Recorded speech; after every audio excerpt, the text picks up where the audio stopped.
sembah, Allah yang maha kuasa. Malaikat tunduk diri, surga bumi puji Allah yang maha kuasa.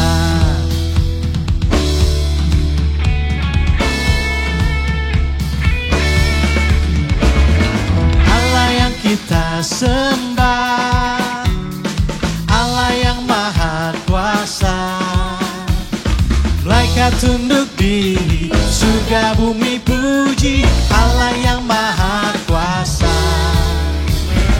Allah yang kita sembah, Allah yang maha kuasa. Malaikat tunduk diri, surga bumi puji Allah yang maha kuasa.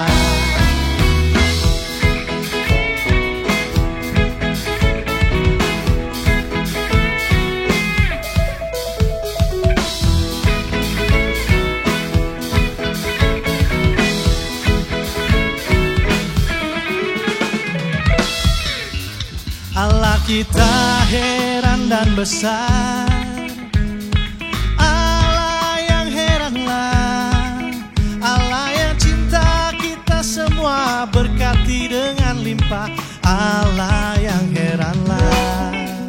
Allah kita heran dan besar, Allah yang heranlah, Allah yang cinta kita semua berkati dengan limpah, Allah yang heranlah. Dalam nama Yesus, dalam nama Yesus ada kemenangan. Dalam nama Yesus, dalam nama Yesus iblis dikalahkan. Dalam nama Tuhan Yesus siapa dapat melawan? Dalam nama Tuhan Yesus ada kemenangan. Hari ini harinya Tuhan, mari kita bersukaria.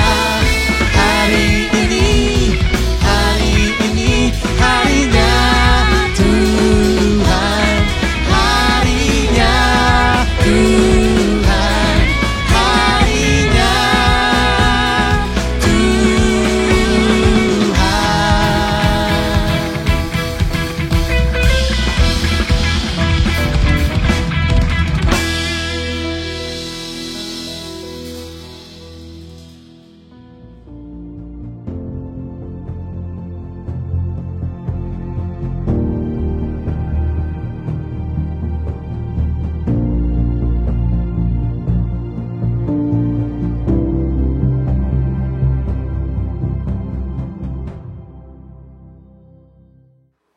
Shalom Bapak Ibu Jemaat yang dikasihi oleh Tuhan. Hari ini tema renungan kita adalah kenaikan Yesus ke sorga. Banyak orang Kristen yang percaya bahwa Yesus telah mati baginya di kayu salib untuk menebus dirinya dari hukuman kekal karena dosa-dosa yang sudah ia lakukan. Tetapi ada juga orang Kristen yang masih ragu dan bertanya-tanya, apa yang menjadi jaminan bahwa kita pasti diselamatkan jika kita percaya kepada Yesus? Sebenarnya kalau kita mau membaca firman Tuhan, ada banyak hal yang bisa menguatkan kita bahwa kita boleh percaya kepada Yesus, bahwa apa yang Dia katakan itu adalah suatu kebenaran dan pasti akan terjadi.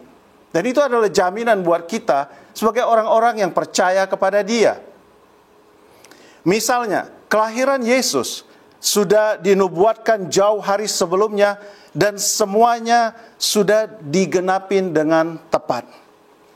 Kehidupan dan pengajaran Yesus yang benar, penuh kasih, penuh dengan hikmat yang luar biasa, menakjubkan, dan disertai tanda-tanda dan mujizat. Itu menjadi kesaksian yang jelas bahwa Ia adalah utusan yang berasal dari sorga. Kematiannya sudah dinubuatkan jauh hari sebelumnya dan semua sudah digenapi. Bahkan pada saat kematiannya di kayu salib, terjadi peristiwa yang luar biasa. Langit menjadi gelap. Tabir bait suci terbelah dari atas ke bawah. Tabir yang menghalangi antara ruang kudus dengan ruang maha kudus. Dan juga hal-hal yang luar biasa terjadi. Terjadi gempa bumi. Kuburan orang-orang kudus terbuka. Dan orang-orang kudus pergi ke kota kudus untuk bersaksi. Ini adalah hal yang luar biasa. Yang tidak pernah terjadi kepada orang lain ketika mereka meninggal dunia. Yesus bangkit setelah berada di perut bumi selama 3 hari dan 3 malam. Kebangkitannya ini membuktikan bahwa ia orang benar dan maut sudah dikalahkan. Setelah kebangkitannya dari kematian, ia menampakkan diri selama 40 hari kepada murid-muridnya dan kepada orang banyak untuk membuktikan bahwa dia hidup. Dia sudah mengalahkan maut. Bapak Ibu, bukti selanjutnya adalah yang luar biasa, yang begitu indah kalau kita bisa membayangkannya, yaitu bahwa Yesus naik ke sorga. 10 hari kemudian, ia mencurahkan Roh Kudus kepada pengikutnya untuk memberi mereka kuasa memberitakan Injil ke seluruh dunia. Hari ini, Kamis 21 Mei 2020, seluruh umat Kristen di dunia merayakan hari kenaikan Yesus ke sorga. Kita akan membaca dulu 2 ayat yang menceritakan akan hal ini. Yang pertama, yang terambil dari Lukas 24 ayat yang ke-50 sampai yang ke-52. Lalu Yesus membawa mereka keluar kota sampai dekat Betania. Di situ ia mengangkat tangannya dan memberkati mereka. Dan ketika ia sedang memberkati mereka, ia berpisah dari mereka dan terangkat ke sorga. Mereka sujud menyembah kepadanya. Lalu mereka pulang ke Yerusalem dengan sangat bersuka cita.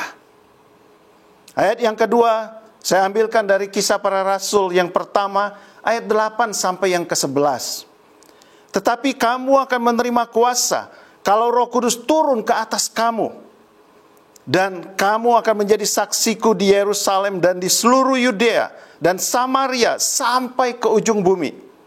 Sesudah ia mengatakan demikian, terangkatlah ia disaksikan oleh mereka. Saya ulangi, terangkatlah ia disaksikan oleh mereka, dan awan menutupnya dari pandangan mereka. Ketika mereka sedang menatap ke langit, waktu ia naik itu, tiba-tiba berdirilah 2 orang yang berpakaian putih dekat mereka, dan berkata kepada mereka, "Hai orang-orang Galilea, mengapakah kamu berdiri melihat ke langit? Yesus ini yang terangkat ke sorga meninggalkan kamu, akan datang kembali dengan cara yang sama seperti kamu melihat dia naik ke sorga."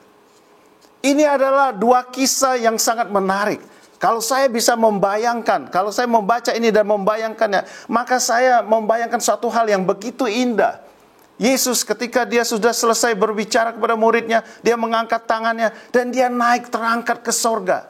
Dan awan-awan kemudian menutup dia dan dia hilang dari pandangan mata kita. Tidak ada manusia yang pernah mengalami hal yang seperti ini. Ini luar biasa. Nah, hari ini kita akan melihat 5 makna kenaikan Yesus ke sorga bagi kita sebagai orang-orang percaya.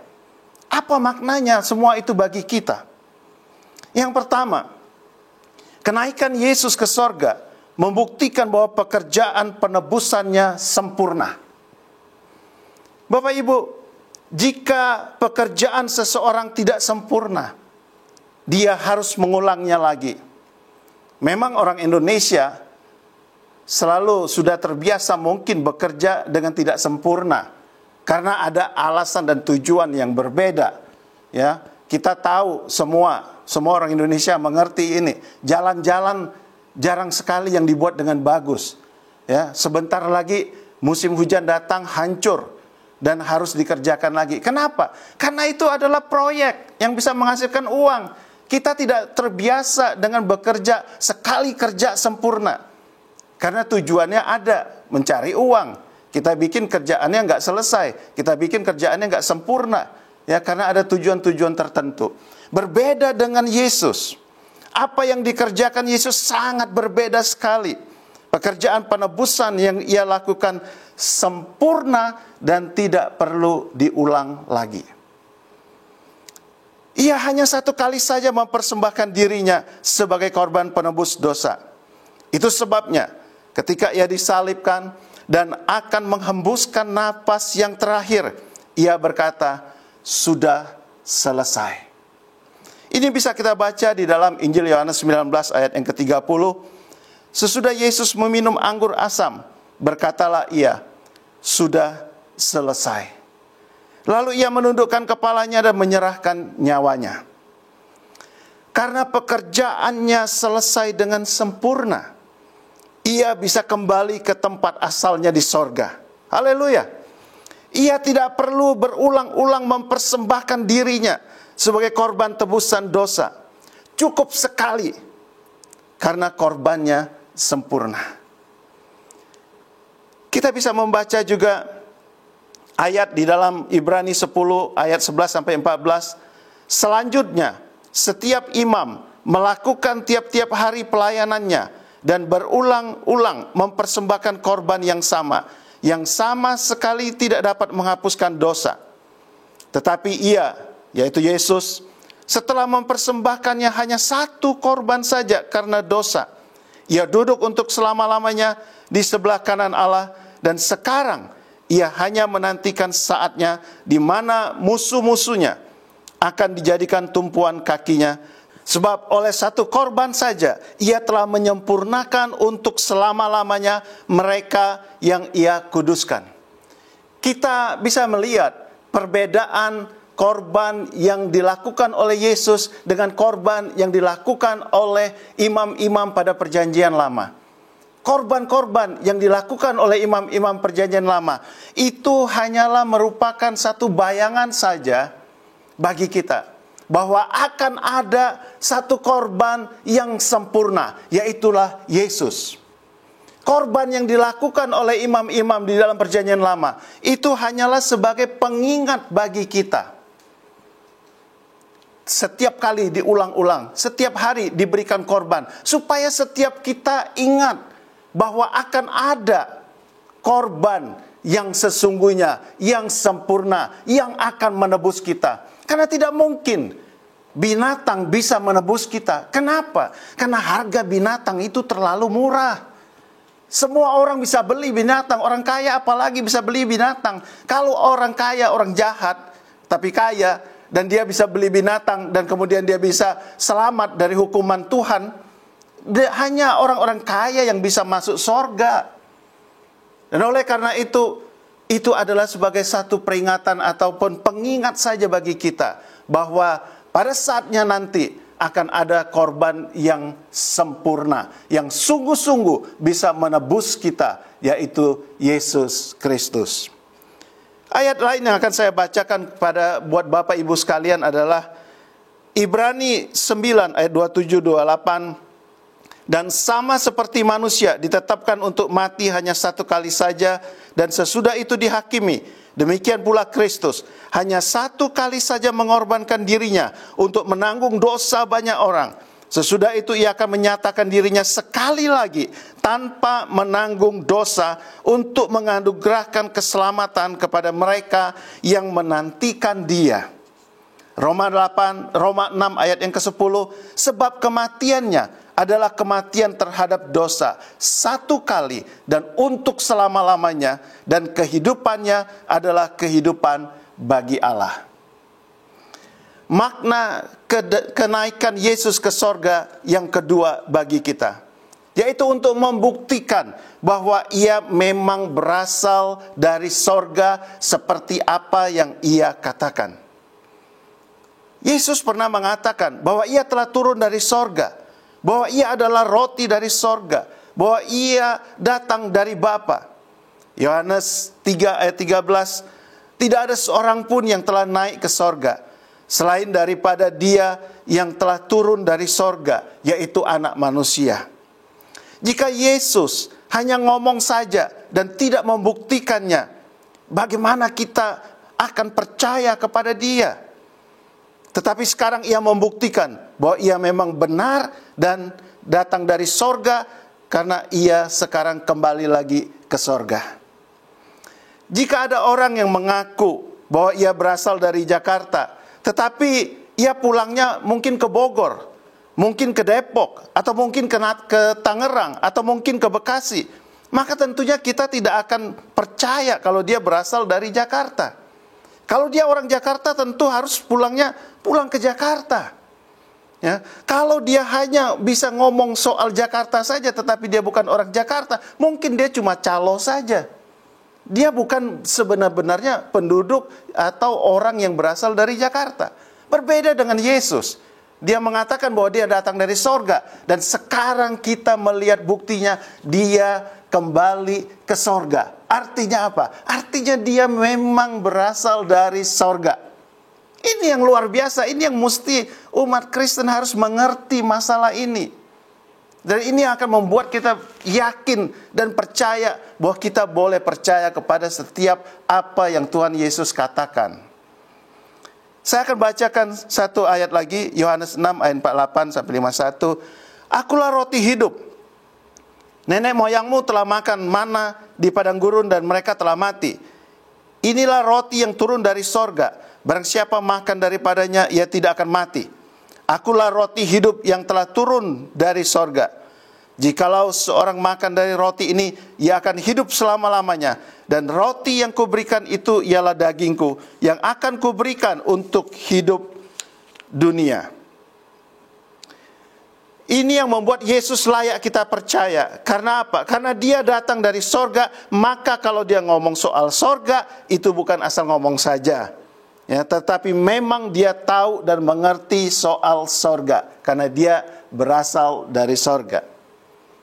Itu yang kedua. Ketiga, makna ketiga kenaikan Yesus ke sorga bagi kita adalah untuk menyediakan tempat bagi kita. Oh, ini luar biasa Bapak Ibu. Yesus pernah berkata dalam Yohanes 14 ayat 1 dan 2, janganlah gelisah hatimu, percayalah kepada Allah, percayalah juga kepadaku. Di rumah Bapa-Ku banyak tempat tinggal. Jika tidak demikian, tentu aku mengatakannya kepadamu. Sebab aku pergi ke situ untuk menyediakan tempat bagimu. Dan Yesus menepati perkataannya untuk pergi ke sorga. Maka kita bisa mempercayai kalimat berikutnya. Apa kalimat berikutnya? Yaitu Dia akan menyediakan tempat bagi kita di sorga. Kalau Dia berjanji, Dia akan pergi ke sorga dan menyediakan tempat, tapi Dia perginya ke tempat lain, itu susah jadi kita untuk percaya apakah benar Dia akan menyediakan tempat bagi kita di sorga. Tapi sekarang kita melihat bahwa Dia pergi ke sorga, dan sehingga kalimat berikutnya, Dia akan menyediakan tempat bagi kita, itu bisa kita percaya. Puji Tuhan, kita tidak akan terlantar di sorga nanti. Kita tidak akan menjadi pengungsi, tetapi setiap orang yang sungguh-sungguh percaya kepada Yesus akan mendapatkan tempat yang Tuhan sediakan baginya dengan pasti. Sekalipun mungkin ada orang yang mungkin bercanda, berkata, kalau aku tinggal di emperan sorga juga gak apa-apa, yang penting di sorga. Betul, ya, yang penting kita masuk sorga. Tetapi ini Tuhan memberikan yang baik bagi kita, satu tempat di sorga untuk setiap kita yang sungguh-sungguh mau percaya kepada Dia. Puji Tuhan. Nah, Bapak Ibu yang terkasih dalam Yesus, ini sebenarnya adalah satu hal yang indah di dalam budaya Yahudi, yaitu di mana ketika pertunangan itu mempelai pria bertugas untuk menyediakan tempat bagi mempelai wanitanya, bagi anak-anaknya nanti. Itu sebabnya sejak saat pertunangan sampai masa 1 tahun, ketika dia akan menjemput tunangannya dan melangsungkan pernikahan, selama 1 tahun itu dia menyediakan rumah. dia menyediakan rumah itu biasanya di rumah bapaknya, yang kemudian ditambah lagi, ya. Di sampingnya mungkin ditambah lagi tempat. Zaman dulu tanah masih luas, tetapi zaman sekarang mungkin tidak bisa. Ini kita masih bisa lihat di Mesir misalnya. Ini budaya yang sama masih terjadi di Mesir, tetapi mereka tidak membangun rumah di sebelah daripada rumah bapaknya, tetapi di atas. Jadi selalu naik. Kalau ada anaknya yang menikah, naik lagi ke atas. Ada yang menikah lagi, naik lagi ke atas. Itu adalah budaya dari zaman dulu sampai sekarang masih kita bisa lihat. Tetapi masih di Mesir itu. Kalau di Israel tidak lagi dilakukan seperti itu. Ya, mereka sudah modern sekarang. Tetapi ini adalah suatu hal yang menarik. Karena Yesus sebagai mempelai pria kita, dia bertanggung jawab dan dia melakukan tugasnya sebagai mempelai pria. Dia menyediakan tempat bagi kita, gerejanya, yang adalah mempelai wanita Yesus Kristus. Ini hal yang indah. Ini adalah janji dia. Ini yang harusnya kita tahu. Ini yang harusnya kita imani. Jangan sampai goyah kita.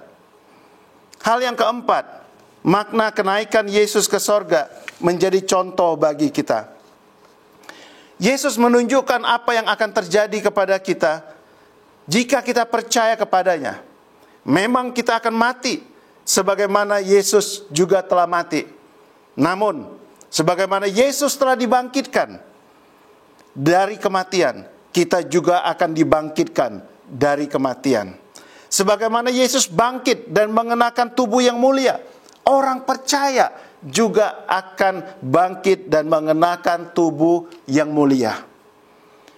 Bapak Ibu, sebagaimana Yesus telah naik ke sorga, demikian juga orang percaya akan naik ke sorga. Inilah bedanya Yesus dengan pendiri agama-agama yang lain. Yesus bukan hanya menunjukkan jalan, tetapi ia menjalani jalan itu terlebih dahulu agar kita percaya. Yesus menjadi pionir bagi kita. Yesus menjadi contoh bagi kita. Apa yang dia katakan dia jalanin, dia pertontonkan supaya kita tidak ada yang ragu lagi. Kalau dia katakan kamu akan hidup, maka benar kita akan hidup. Kenapa? Karena dia hidup. Maut tidak bisa menahan dia dari kematian. Bapak Ibu, inilah luar biasanya kalau kita mau percaya kepada Yesus. Dan mungkin ada Bapak Ibu yang bertanya, kapan kalau gitu kita akan terangkat ke sorga? Firman Tuhan akan saya bacakan bagi Bapak dan Ibu di dalam 1 Tesalonika 4 ayat 16-18. Sebab pada waktu tanda diberi, yaitu pada waktu penghulu malaikat berseru dan sangka kala Allah berbunyi, maka Tuhan sendiri akan turun dari sorga, dan mereka yang mati dalam Kristus akan lebih dahulu bangkit. Sesudah itu kita yang hidup, yang masih tinggal, akan diangkat bersama-sama dengan mereka dalam awan menyongsong Tuhan di angkasa. Demikianlah kita akan selama-lamanya bersama-sama dengan Tuhan. Karena itu, hiburkanlah seorang akan yang lain dengan perkataan-perkataan ini. Kita akan terangkat ke sorga ketika Tuhan Yesus datang di awan-awan. Ini adalah satu pengharapan yang luar biasa, indah sekali. Yang sudah mati di dalam Tuhan akan dibangkitkan. Tetapi kita yang percaya, yang masih hidup, akan diubahkan dalam sekejap. Bapak Ibu, kemudian setelah itu, kita akan terangkat bersama-sama menyongsong Tuhan Yesus di udara. Luar biasa sekali.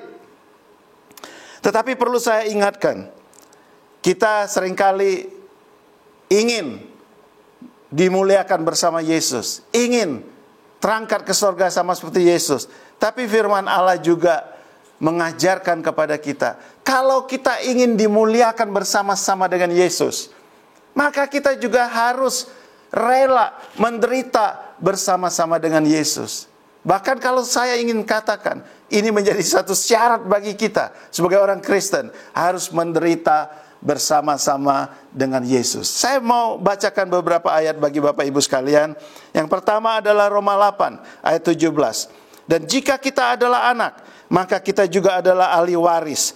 Maksudnya, orang-orang yang berhak menerima janji-janji Allah, yang akan menerimanya bersama-sama dengan Kristus, yaitu jika kita menderita bersama-sama dengan Dia. Saya ulangin. Yaitu jika kita menderita bersama-sama dengan Dia, supaya kita juga dipermuliakan bersama-sama dengan Dia. Filipi 1 ayat 29 sampai yang ke-30. Sebab kepada kamu dikaruniakan bukan saja untuk percaya kepada Kristus, melainkan juga untuk menderita untuk Dia. Saya ulangin, melainkan juga untuk menderita untuk Dia, dalam pergumulan yang sama seperti yang dahulu kamu lihat padaku dan yang sekarang kamu dengar tentang aku. Satu ayat yang lain, 2 Timotius 1 ayat 8. Jadi, janganlah malu bersaksi tentang Tuhan kita, dan janganlah malu karena aku, seorang hukuman karena Dia, melainkan ikutlah menderita bagi Injilnya oleh kekuatan Allah. Bapak Ibu, makna kelima dari kenaikan Tuhan Yesus bagi kita, ini adalah hal yang luar biasa juga bagi saya. Satu hal yang jarang dibahas di gereja adalah posisi Tuhan Yesus pada saat ini sebagai apa bagi kita. Yesus sebagai juru selamat banyak dikhotbahkan. Yesus sebagai raja banyak kita nyanyikan. Tetapi Yesus sebagai pembela kita, Yesus sebagai pendoa syafaat kita, Yesus sebagai pengantara kita, sebagai imam besar kita, jarang dikhotbahkan mungkin di gereja. Kita akan lihat firman Tuhan di dalam Ibrani 7 ayat yang kelima. Karena itu, Ia sanggup juga menyelamatkan dengan sempurna semua orang yang oleh Dia datang kepada Allah, sebab Ia hidup senantiasa untuk menjadi pengantara mereka. Bapak Ibu, pengantara di sini adalah pendoa syafaat atau intercessor. Pengantara ini adalah jabatan seorang imam yang menjadi perantara antara manusia dengan Allah. Yesus berdoa, Yesus meminta kepada Bapa untuk kepentingan kita, untuk kepentingan gerejanya. Yesus menjadi perantara. Ya, Yesus adalah imam besar kita. Pengantara di sini adalah pembela kita. Yesus membela setiap kepentingan kita untuk memastikan bahwa semua kita pada akhirnya bisa dikumpulkan bersama-sama dengan Dia. Ini adalah hal yang luar biasa. Kita harus tahu ini. Saya akan bacakan beberapa firman Tuhan supaya Bapak Ibu mengerti akan hal ini. 1 Timotius 2 ayat 5 sampai yang ke-6. Karena Allah itu Esa, dan Esa pula Dia yang menjadi pengantara antara Allah dan manusia, yaitu manusia Kristus Yesus, yang telah menyerahkan dirinya sebagai tebusan bagi semua manusia. Itu kesaksian pada waktu yang ditentukan. Kemudian Ibrani 4 ayat 14 sampai yang ke-16. Karena itu, sekarang kita mempunyai imam besar agung yang telah melintasi semua langit, yaitu Yesus, anak Allah. Baiklah kita teguh berpegang pada pengakuan iman kita, sebab imam besar yang kita punya bukanlah imam besar yang tidak dapat turut merasakan kelemahan-kelemahan kita. Sebaliknya, sama dengan kita, Ia telah dicobai, hanya tidak berbuat dosa. Sebab itu, marilah kita dengan penuh keberanian menghampiri tahta kasih karunia, supaya kita menerima rahmat dan menemukan kasih karunia untuk mendapat pertolongan kita pada waktunya. Luar biasa.